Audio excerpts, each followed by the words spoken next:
How you doing today? So this video is going to show you how I changed my slave cylinder for the E153 transmission. So this is the part number for the centric. If you want to use centric premium clutch slave cylinder or the ASIN, that's the part number for it. You can use either one of these. They work great. And then this one, also the nipple for the slave bracket itself. This is one of the most neglected piece of the slave. A lot of the cars, they don't replace it, but we're gonna replace it anyways. And then get yourself one of these extended rods if you want. I got mine from TP Developments. You can hit them up on Facebook. And that's what it comes with. This is the ASIN one, regular rod. So we're gonna replace this into this slot right here. So we're not gonna use the stock one, which has a less travel. So you compare side by side. So you gain about a couple millimeter of travel on the rod, okay? All right, let's get to it. From the dealer, so I'm gonna link the part number below. You can order from the dealer as well. Okay, so below here, the reason why I'm changing my slave is because of that right there. You see that leak right there? The little liquid right there. So that's dripping very slightly. We're gonna replace that whole slave since I don't wanna, even though it's not leaking like crazy, but it's a preventative measure. You see the little red dot? I mean that right there. So I've noticed it's been getting wet on that side. So this thing was getting wet and I kind of traced it to the boot. So the seal on it is busted. So we're gonna go ahead and remove everything. So what you want to do is remove this front engine mount bracket, 14 millimeter wrench, 17 millimeter wrench socket, and we're gonna undo this.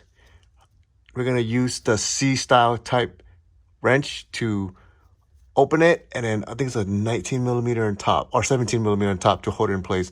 And we're gonna crack it open, and we're gonna go ahead and use a little nipple to block off this so that fluid doesn't keep on going down while you're working on this. Okay, and get yourself a pan to catch all the fluid from this line.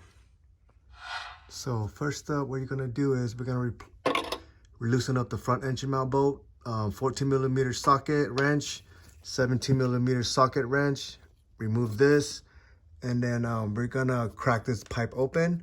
We're gonna use one of these. It's gonna be a 12 millimeter, so that way you don't strip anything. Okay, and the top is gonna hold it with a 19 millimeter wrench, and we're gonna undo the two 14 millimeter wrench bolt right here, and then that should enable us to remove this whole bracket here. And then we're gonna move the shifter cables out of the way. Undo the 12. You can undo the clip or undo this 12 millimeter socket bolt right here, and then put that to the side, and then loosen up the top C clip as well for the other shifter cable, and then undo the clips up here. You see those clips? All right, and undo that. Okay, and then for this part right here, it's gonna drip out some fluid, so get some pan to pretty much catch any clutch fluid come out of this. So go ahead and get one of those the vacuum cap. It looks like one of these. Let's see. Looks like one of these. So once you crack it open, fluid's gonna drip out. You just kind of simply cap it off, so that way it prevents it from coming out. Or use a vacuum hose with a bolt on top of it, and then suck that into that place. So that prevents it from any more fluid coming out. And then there's gonna be fluid in here as well. What I like to do is kind of drain the remaining fluid out of this line and anything that's in the slave itself, the old one. So we're gonna go ahead and crack that open and drain all the fluid out, okay? All right, let's get to it. Okay, so I went ahead and removed the front engine mount, the bracket, the front engine mount bracket. Here's the slave bracket. I like to remove this piece because I can have more room up here trying to get the wrench for these two bolts right here. You see that 112 right there and 112 right there. So you have to remove those. I think you could remove this too if you want, but we're gonna see if I can remove this two bolt without moving this. But there's only two 12 millimeter bolt. And also, word of advice to remove this front piece right here to make it easier. Just undo these three 14 millimeter bolt socket right here. Just keep the thread in, so that way you don't strip it when you shoot it back up. But just let it move so that way the engine can swing back and forth. So that way it's easier for this thing to maneuver. Okay, so we're gonna go ahead and remove that 12 mil and then that 12 millimeter bolt socket wrench. So when I say 14 millimeter, 12 millimeter, that's the tool, the wrench size or the socket size to use to release those, okay? So let's go ahead and remove that. So that should release this whole bracket will come down, and then we'll go ahead and change the slave itself. So the trick for me to getting these two out a lot easier is I use a regular 3/8 wrench with a mini 3/8 extension and a short 12. I break it off with this one first. I break this one off first because it's the hardest to get to.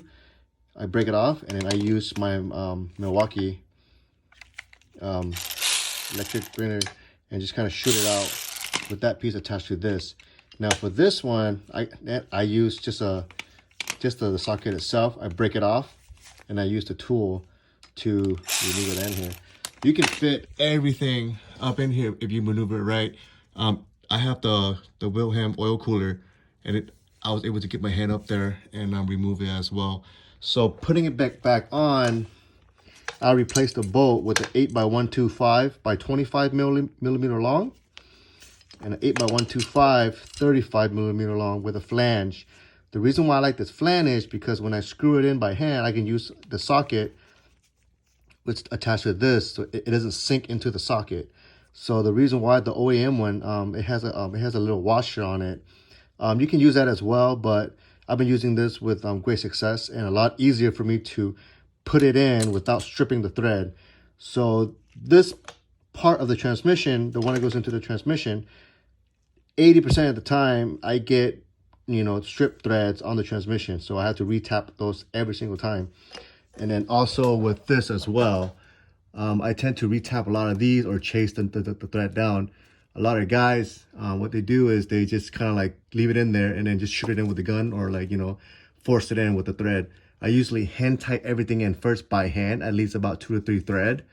Then I, use the gun to the Milwaukee, the hand tool to tighten it, and then I torque it down with a torque wrench. So the most important thing is to have the transmission able to swing back and forth, so that way you don't force anything in. Okay, I'll show you later when we put this engine mount on first. But let's go ahead and remove these shield, and then we're gonna put this on a vise and replace this one that's leaking right here. Don't know why it's leaking, but yeah, let's do it. So this is pretty much the setup. I put the slave on a vise, and pretty much see that goes over here, so that way I can tighten it by hand if I need to. So that stays there. And then I went ahead and get the new slave, put the new rod in there. Here's the old one, and here's the new one. And then we're gonna snap this back in place, remove this cover, and then pretty much set it at the same spot as the old slave, and then retighten everything back up. Okay, so that's my setup right here on a vise. You can do it with your hand or like, step on it or whatever, but I like to use a vise so that way it's be nice and next secure. Step, what you want to do is you want to tighten these nuts right here by hand first. Don't cross thread them, please, because this piece is hard to find since you can only buy them used. So hand tight these in first, couple threads. Use a regular wrench and then pretty much snug it like that, and then use yourself one of these brake line tool 10 millimeter wrench. It goes in here so that way it grabs all the sides, and just kind of snug it. Don't over torque it, just kind of like snug it in place nice and tight. And then I'm doing two-hand, but yeah, just snug it really tight. Don't like use your force like to break them. I mean, like, don't use excessive force. Just you'll know when you feel like it gets a little tight. So snug it in, and then yeah, and we're good to go. And let's go ahead and put this back into the car. That's the tricky part. Make sure all these are lined up perfectly. Okay, putting this bracket into where it belongs. So you want to already grease the fork, so that when you press the pedal, it doesn't hit against metal. There's some grease in there, doesn't make any squeaking noise. And we're gonna line up with these two holes, okay? And the most important thing is make sure you have to get the longer bolt on this one, the 35 millimeter long, and then the 25 on this one, okay? So you want to hand tighten first, couple threads, and then we're gonna use our wrench to torque everything down. Okay, so let's do that. So the tool that I use is just a regular 12 millimeter socket, And pretty much it already lined up. I screwed in a couple thread already, so it's still going in. And then this one right here too. Okay, so right now it's pretty good. It's on there already, so I can just use the Milwaukee, just shoot it in, and then we'll go ahead and torque it down. And another tip that I like to do is these right here, just kind of guide them in place. So that's where your front engine mount bracket's gonna go. All right, and just kind of tighten them in. So pretty much kind of hold it like that and put the bolt in, tighten it, snug it, so that way this doesn't move. As long as you can move it with your hand in and out, that's where it's gonna line up perfectly when you tighten up the two 12 millimeter socket bolt for these two guys. Okay, and I'll show you later when I tighten everything down. So according to the MR2 Bible, the BGB, this bolt right here is only 9 foot-pound for the slave going to the transmission. Okay, which is same with this one. Release cylinder installation. Install the cylinder, which are these two bolts right here. They're only 9 foot-pound. So don't over torque them, guys. Okay, so this is the most strip. People tend to over torque them. Which are these two up here? They said only 9 foot-pound. It doesn't take much to tighten them down. So these two are the main guys that's gonna hold the whole bracket in place. Okay, so let's keep that in mind. So we're gonna get a torque wrench up here and torque it down to 9 foot-pound. Okay, I went ahead. Remember how I told you guys earlier to put this bolt in first to kind of keep the slave in place, so that way easier to put it on top. So these two guys are actually already tightened. There's no way for me to put a torque wrench up there, so I use my hand feel, just kind of like tighten in by hand. These ones do not over torque them. Okay, all you need is about 9 foot-pound. According to the BGB. And these ones, now I can open them up. And there you go, see? So later when you put the bracket on, it's gonna, you can actually twist it by hand.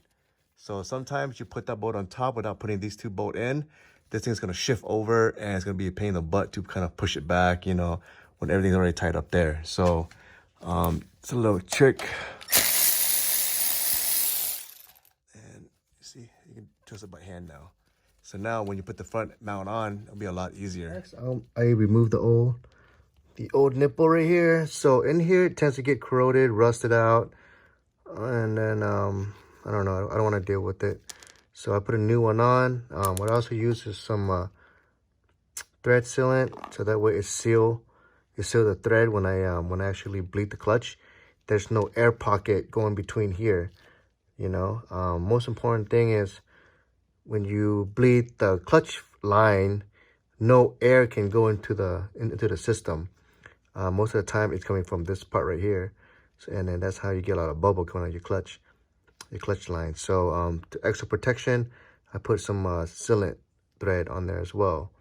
Okay, let's go ahead and put this back on, and then we're gonna mount everything back up, front engine mount, the brackets, the shifter cables, everything go back into where it's supposed to be. And then we're gonna bleed this thing out last, okay? So the next step is we're gonna torque down the bracket attached to the transmission, 57 foot-pound. The one to the engine mount to the firewall, the front firewall is 54 foot-pound. And a 17 millimeter bolt, socket bolt will be 71 foot-pound. And a big shout out to my buddy, Nick MR2. You can order this diagram there. So pretty cool. He had the Gen 5 and then the whole subframe and all that stuff too. So he made this one for me. Cool. Thank you, Nick. So this part is totally up to you guys. I don't know how good your threads are in the transmission. If it doesn't torque down to 57 foot-pound, you got to strip somewhere, retap it, you know, time insert it or something. Same thing with this one. If it doesn't hit 54 foot-pound, time insert it, fix the thread, do something. And 71 foot-pound, this is pretty much easy to thread. But the most common one would be these guys, and these guys can be very delicate. Okay, so be careful. Up to you guys on how you guys want to torque it down, hand tighten it, whatever. But I'm going to try to torque it down to 57 to see if it clicks. And then I'm going to mark each bolt that I work on so that way I don't forget. And then that pretty much make sure that I actually touch the bolt already and then torque it down to spec. Okay, let's do that. And I went ahead and tighten those one for the front and mark them already. So that way I know that I tightened down already. This one, the BGB said 57 foot-pound, and then this is 54 foot-pound. So this is pretty much still loose, and then this I can still move up and down. So the reason why you want to put this in first by hand, so that way you don't cross thread them when you tighten this up. So right now you can move it in and out, up and down, and then easier for you to put this long 17mm socket bolt through there. So now what I'm going to do is I'm going to tighten up this one from the body, and then torquing this one down, the very last one. Okay, so this one is 71 foot-pound, and this is 54 foot-pound. But it's really up to you and how you want to tighten this up. Okay, so let's go ahead and get that down and then mark everything. So that way you know you touched it already and then you tighten it down. So everything's torqued down, marked. Everything's torqued down and marked. Shift the cables back in, all the bolts back in. The top bracket back in, the C-clips back in. The nipple is snug tight. And go ahead and remove this, and then we're gonna put this down, and then you're gonna tighten this down. Don't over torque them, guys, please. Just go up and then snug it, okay? You're gonna, a lot of these get rounded off because guys tend to, like, you know, over torque this thing. You don't have to be crazy aggressive with them. That's why they're all like chewed up and stuff. So all right, let's go ahead and bleed the system after I put everything back in. The next part tends to be the most difficult part of the whole process, is bleeding the clutch system by yourself. What I have here is one of this refiller helper. Is when I put it upside down, turn this knob right here, turn this screw about maybe to be parallel with the rod. They had a little plastic piece, but it broke off.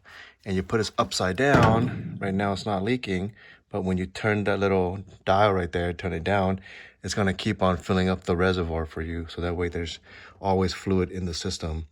So let's go ahead and put that down and turn the little knob.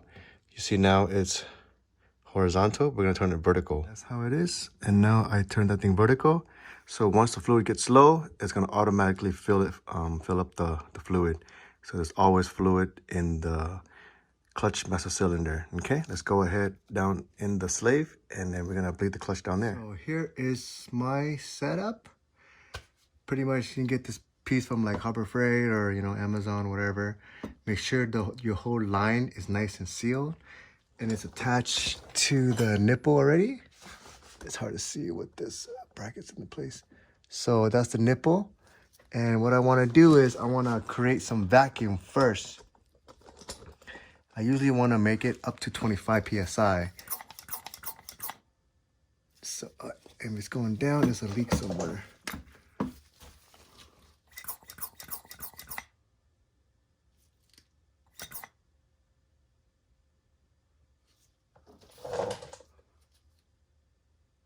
Okay, so I check for the leak.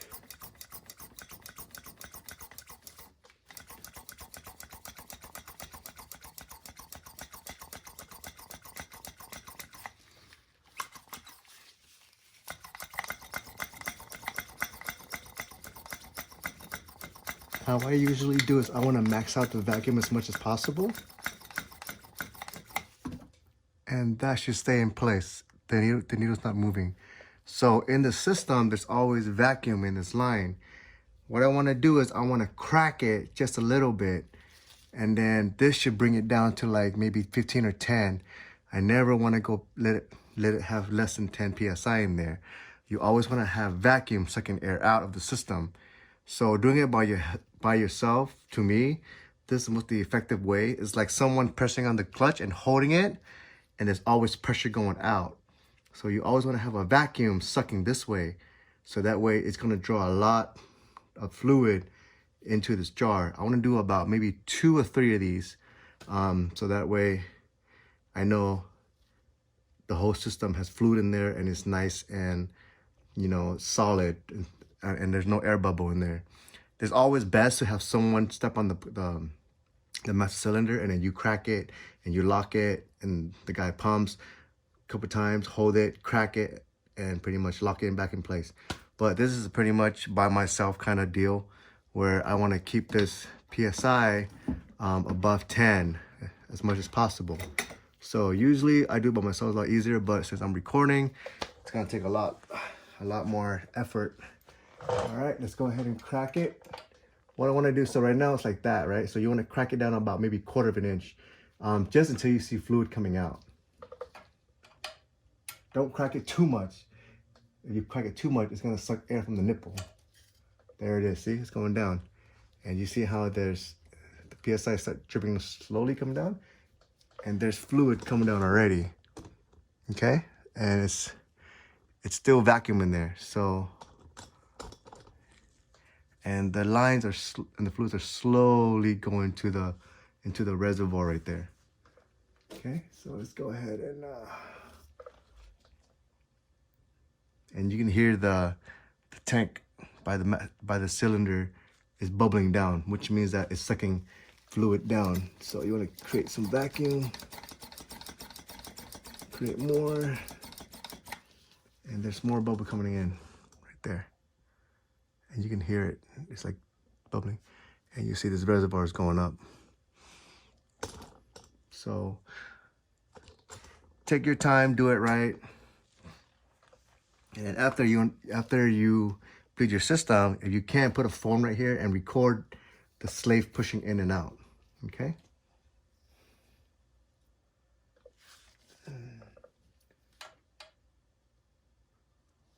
Okay, release some more. So it's still sucking. So you always want to have a good vacuum going through this line. Okay, so I'm going to turn it off and then continue doing it. Okay, so I went ahead and cleared that. One bottle is already full. The nipple is already tight. So let's do bottle number 2. Okay, and then create vacuum to about 25 psi.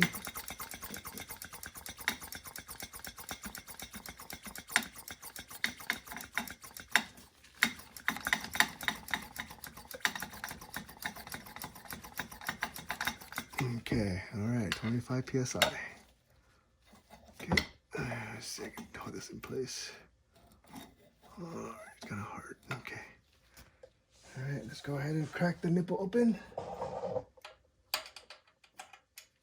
until you see fluid coming out.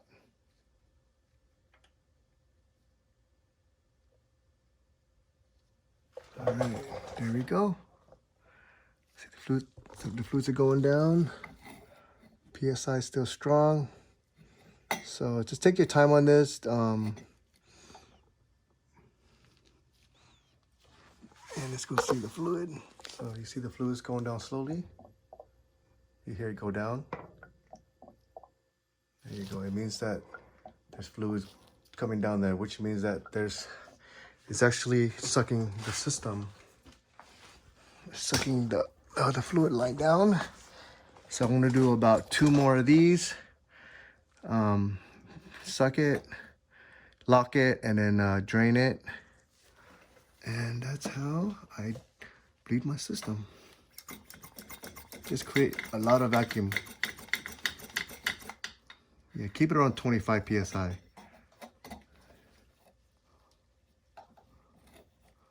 All right.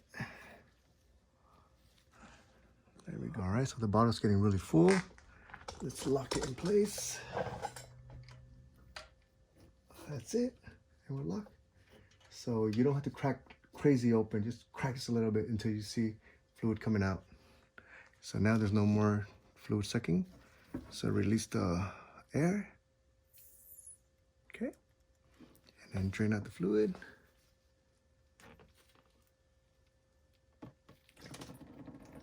And make sure you discard this fluid at your local auto parts store. Okay, and put it back. All right, and then we create some vacuum and then crack the nipple open.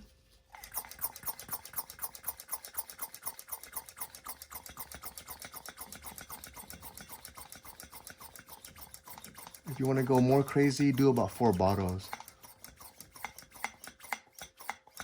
Okay, and it's at 25 psi vacuum. Let's crack the nipple open. Just a little bit. There it is. Okay, and the fluid's going back up again. So I usually do this the same with all the brakes too. Most important thing is having nice solid vacuum in the system. Okay, and 25 psi, perfect. And it's filling up again. Okay, all right, and this is number 4. So I want to do 4 of them, 4 of these bottles. The last one I'm going to do is I crack it even smaller. So that way there's less chance of air going through the nipple. And then since these fluids are nice and clean, you can just reuse this as long as it's nice fresh fluid inside this bottle. Okay, so let's go ahead and finish it up. I'm going to do 1 more bottle here, and then we're going to check the pedal to see how it is. All right, so we're going to go up there and then step on the clutch to see how far the slave pushed the fork out.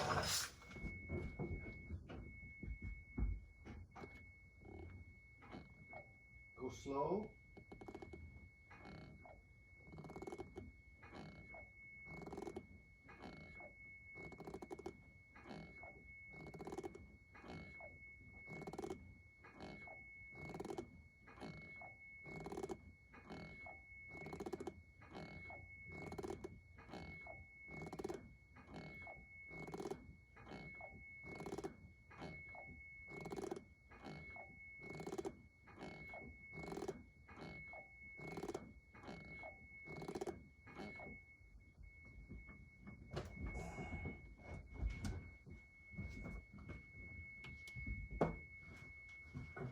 Everything is good. And then go ahead and get one of these caps. Plug it up. All right. Okay. And we're good. So double check everything. Check for any kind of fluid leak, any of those kind of sort.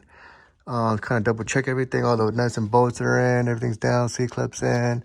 Brackets in. No leak whatsoever. And go ahead and to the top reservoir, remove the helper, and then lock it up, put the cap back on, and we're good to go. We are, and before it was like up here, and we have a good amount of fluid, new fluid into the system now.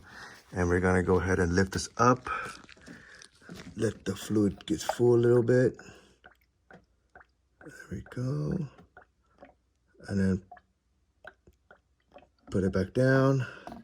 Lock that, turn that nut sideways so it'll lock it in place, doesn't get drip anywhere. So do not get brake fluid into your paint area. If not, it's gonna eat up the paint. All right.